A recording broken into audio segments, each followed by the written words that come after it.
আমরা recursive function নিয়ে কথা বলবো। তো রিকার্সিভ ফাংশনটা কি? রিকার্সিভ ফাংশনটা হলো যে ফাংশন ক্যান কল ইটসেলফ, মানে যে ফাংশন নিজেই নিজেকে কল করে সেই ফাংশনকে মূলত রিকার্সিভ ফাংশন বলে। তো আমরা রিকার্সিভ ফাংশনের আগে আমরা নর্মাল ফাংশনের যে বিহেভিয়ারটা সেটা একটু দেখি। নর্মাল একটা ফাংশন তৈরি করতে হলে আমরা ডিএফ একটা কিওয়ার্ড লাগবে, ফাংশনের একটা নাম লাগবে, তারপরে আমার এখানে ফাংশনের বডিটা থাকবে, আর ফাইনালি ফাংশনটা ব্যবহারের জন্য ফাংশনটাকে আমার কল করতে হবে। তো আমি যদি এটা রান করি তাহলে আমি এখানে দেখতে পাবো যে হ্যালোটা প্রিন্ট হয়েছে। আচ্ছা, এখন আমরা বলছি যে রিকার্সিভ হলো সেই ফাংশন যে ফাংশন নিজেই নিজেকে কল করে। তাহলে আমি এই ফাংশনের বডিতে এই ফাংশনটাকে একবার একটু কল করে দিই। তো এবার যদি আমি একটু রান করি তাহলে কি দেখা যায়? আসলে আমি দেখতে পাচ্ছি যে আমার এখানে হ্যালো হ্যালো প্রিন্ট হতে হতে এক পর্যায়ে যে সে আমাকে একটা ইরর দিয়েছে। কি বলছে? Maximum recursion depth exceed. তার মানে হলো যে আমার যখন এই ফাংশনটা যখন আমি রিকার্সিভ করে ফেললাম, যে এইখানে আমার প্রোগ্রাম কাউন্টার এইখান থেকে প্রথমে কল হয়ে আমার এই জায়গায় আসলো, তারপরে এই লাইনটা প্রিন্ট হইলো, তারপরে আবার সে কি করলো? একটা ফাংশন কল পাইলো। তার মানে সে আবার ঘুরে এখানে চলে যাবে, তারপরে আবার সেই লাইনটা এক্সিকিউট করবে, আবার এখানে আসবে, এখান থেকে ঘুরে আবার এখানে যাবে, মানে এখান থেকে সে ঘুরতেই থাকবে। তাহলে আমার এমন একটা ব্যবস্থা এখানে করা দরকার যেন একটা নির্দিষ্ট সময় পর ফাংশনটা থেকে এক্সিট করে বা ফাংশনটা লিভ নেই। তো সেই ক্ষেত্রে আমরা কি করতে পারি? যে আমরা এখানে নিয়ে আসতে পারি, আমরা একটা কাউন্টার ভেরিয়েবল সেট করতে পারি। Counter equal 0। তো আমরা এই কাউন্টারটা গ্লোবাল কাউন্টার,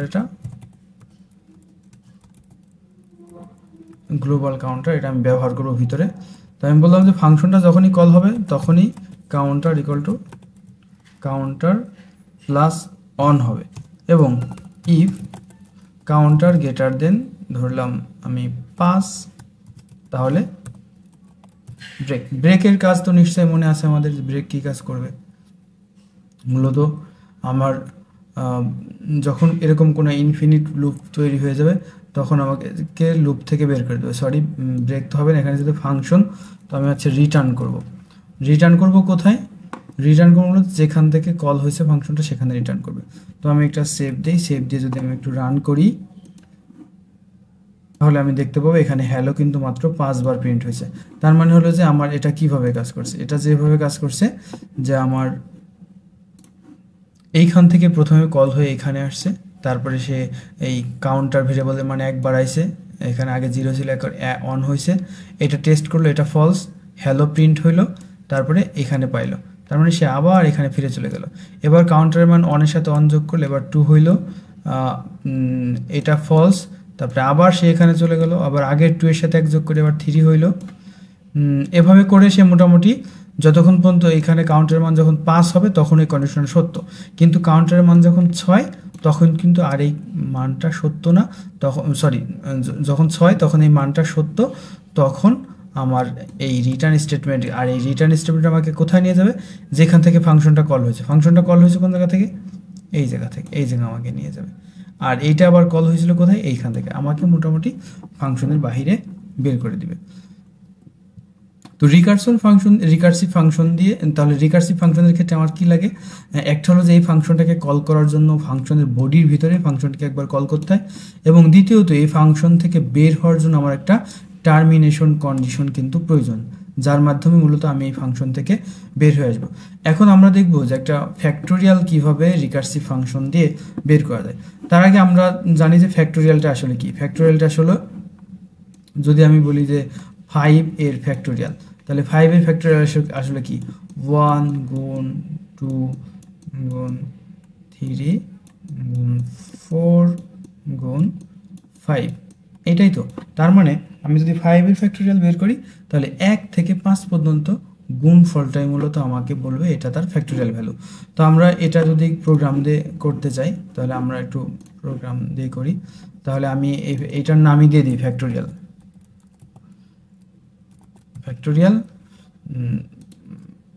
5 দিলাম। তাহলে এইখানেও এটার নাম ফ্যাক্টোরিয়াল, এইখানেও এটার নাম ফ্যাক্টোরিয়াল, অবশ্যই এটা। আচ্ছা, আর ফ্যাক্টোরিয়াল ভ্যালুটা আমি একটা জায়গায় রিসিভ করব। ফ্যাক্ট ইকুয়াল টু ফ্যাক্টরিয়াল ভ্যালুটা রিসিভ করব। এখন এই অংশটুকু আমি কেটে ফেলি, কেটে আমার একটা ভিন্ন হিসাব করতে হবে আমাকে।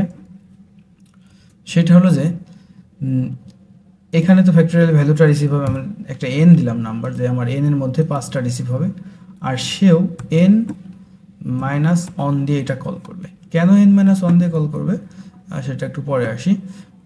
আচ্ছা, আর যেহেতু এখানে ফ্যাক্টোরিয়ালের মান একটা ভেরিয়েবলের ফ্যাক্ট নামক ভেরিয়েবলের মধ্যে রিসিভ করা হয়েছে, তার মানে এখানে একটা রিটার্ন স্টেটমেন্ট আমার থাকতে হবে, return fact N minus one. আচ্ছা, আর আমরা এখানে প্রিন্ট ফ্যাক্ট দিয়ে যাই, তাহলে আমাদের বুঝতে সুবিধা হবে আসলে এখন কি ঘটনা ঘটতেছে। আমি একবার কন্ট্রোল এস দিয়ে সেভ দিয়ে দিতে হবে আমাকে। এখন আমি রান করি একটু। এই যে আগের মতোই আমরা কি দেখলাম, ম্যাক্সিমাম রিকারশন ডেপথ এক্সিট, মানে এইটা কন্টিনিউয়াসলি কল হচ্ছে, এইখান থেকে বের হওয়ার কোনো সম্ভাবনা নেই। তাহলে এখান থেকে বের হওয়ার জন্য আমার একটা কন্ডিশন আগে জুড়ে দিতে হবে।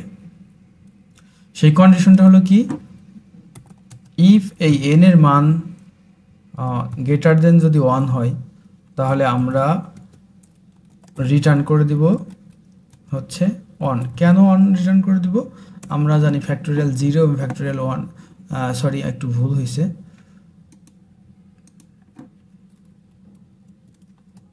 লেস দেন এন অন দেই, লেস দেন ইকুয়াল টু 1 দেই। যদি এন এর মান 1 হয়, 1 এর সমান বা 0 হয়, তাহলে আমাকে রিটার্ন অন করবে। আচ্ছা, এইবার যদি আমরা একটু রান করি আবার নতুন করে, তার আগে এটা সেভ করে এই অংশটা পরিষ্কার করে ফেলি, তারপরে রান করি। রান করলে আমরা কি দেখতে পাচ্ছি? আমরা এখানে অন দেখতে পাচ্ছি। কেন অন দেখতে পাচ্ছি?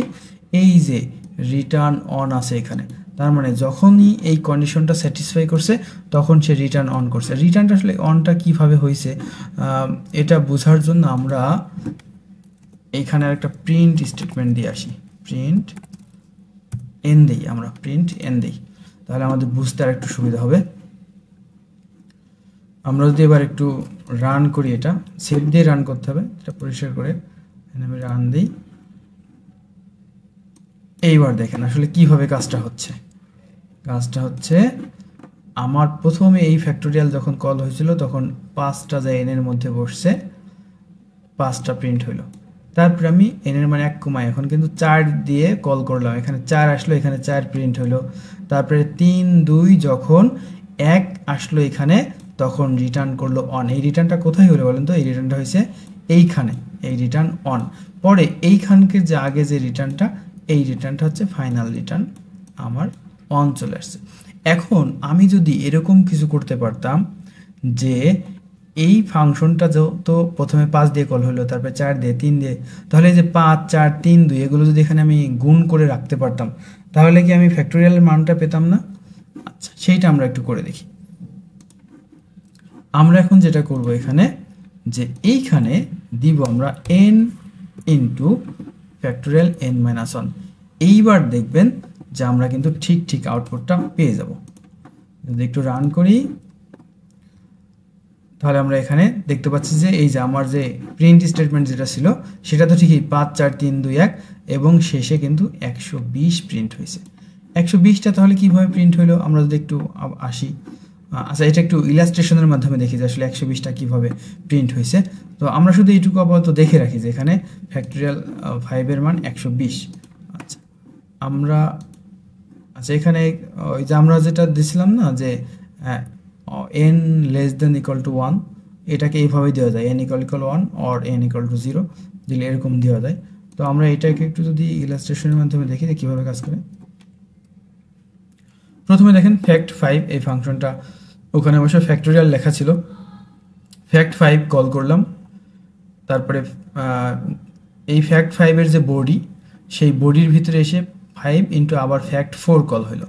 এভাবে করে ফ্যাক্ট 4 ফ্যাক্ট 3 ফ্যাক্ট 2 ফ্যাক্ট 1 যখন কল হইলো, এই ফ্যাক্ট 1 যখন কল হয় তখন কিন্তু রিটার্ন হয় অন। এই অনটা এখন ফিরে যাবে কোথায়? আবার এইখানে ফিরে যায়, এই 2 এর সাথে 1 গুণ হয়ে হবে 2, এই 2টা ফিরে যাবে কোথায়? তার আগে। সেইখানে যায় আবার এই 3 এর সাথে এই 2 গুণ হয়ে 6, এই 6টা ফিরে যাবে তার উপরে। তারপরে 4-এর সাথে 6, তারপরে 5-এর সাথে 24 গুণ হয়ে ফাইনালি ফ্যাক্টোরিয়াল ফাংশনটা যেখান থেকে কল হয়েছিল সেইখানে কিন্তু আমার এই 120 যে সে পৌঁছে যাবে। এটা মূলত মেমোরির স্ট্যাকের মাধ্যমে এটা কাজ করে থাকে। এটাকে যদি আমরা একটু এইভাবে তুলনা করি তাহলে আসলে প্রথমে এখানে জমা হবে হচ্ছে n into fact n minus 1, আমি এফটা সংক্ষেপে লিখলাম n মাইনাস 1। তারপরে এইখানে জমা হবে আবার এইভাবে করে n into fact n minus 1। এইভাবে করে যখন ওই যে ফ্যাক্টটা কল হবে অন দ্বারা, তখন কিন্তু আর যখন অন দ্বারা কল হইলো এখান থেকে যখন অন নিয়ে এই জায়গায় আসবে তখন কিন্তু এই যে এইটা স্যাটিসফাই হবে। আর এটা স্যাটিসফাই মানে কি, সে অনটাকে রিটার্ন করে দিবে।